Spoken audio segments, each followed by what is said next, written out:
ગુજરાતમાં ભાજપને આમ આદમી પાર્ટીનો જે ડર લાગ્યો છે એ ડર ઓછો થવાનું નામ જ નથી લેતો. એટલો બધો ડર વધતો જાય છે, દિવસે ને દિવસે એટલો બધો ડર લાગે છે, ધ્રુજે છે, કાંપે છે, હાંફળા ફાંફળા થઈ જાય છે. અડધી રાત્રે ઊંઘમાંથી ભાજપના નેતાઓ જાગી જાય છે અને સપનામાં અરવિંદ કેજરીવાલ આવે છે, સપનામાં ઈશુદાન ગઢવી આવી જાય છે, સપનામાં સાવેણો દેખાય છે ભાજપના નેતાઓને. અને અડધી રાત્રે જાગીને એસપીને ડીવાયએસપીને ફોન કરે છે કે આપવાળાને પકડી લો, એરેસ્ટ કરી લો, જલ્દી પકડો, નહીંતર આ લોકો અમને ચૂંટણી હરાવી દેશે ને પછી અમે ક્યાંયના નહીં રહીએ.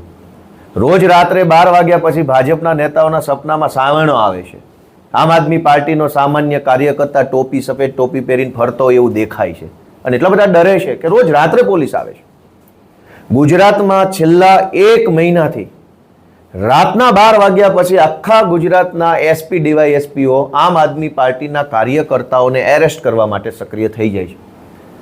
માત્ર છેલ્લા 3 દિવસની ઘટના કહું તો 2 દિવસ પહેલા કોડીનાર પોલીસ, પોરબંદર પોલીસ, સુરેન્દ્રનગરમાં જોરાવરનગર પોલીસ, ગઈકાલે રાત્રે ભાવનગર પોલીસ, એની પહેલા જામનગર પોલીસ.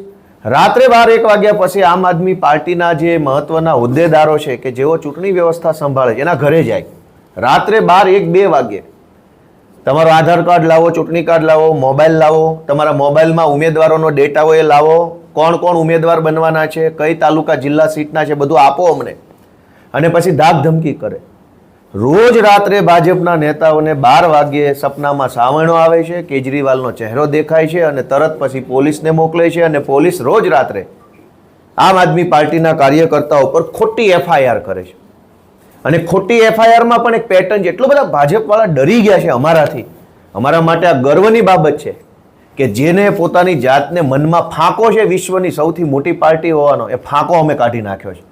અને એવી બીક લાગે છે કે પોલીસ મોકલે છે એટલે અમે શું અરવિંદ કેજરીવાલના સૈનિકો પોલીસથી બી જશું, એફઆઈઆરથી બી જશું, તમારી અટકાત બટકાતથી બી જશું. અરે આવા તો ઘણા જોઈ લીધા ભારત દેશે, તમને જોઈ લઈશું.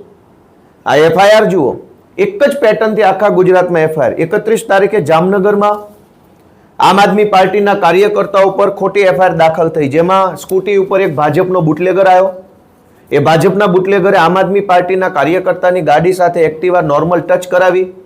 તરત જ 10 સેકન્ડમાં પોલીસ આવી અને પોલીસે જાનથી મારી નાખવાની કોશિશ અને લૂંટની એફઆઈઆર કરી નાખી. રાજકોટ ગ્રામીણ પોલીસ ખબરો જોવા માટે અમારી YouTube ચેનલ, Instagram અને Facebook ને સબસ્ક્રાઇબ, ફોલો, લાઇક અને શેર કરો. संजय जानी, अपना मिजाज न्यूज.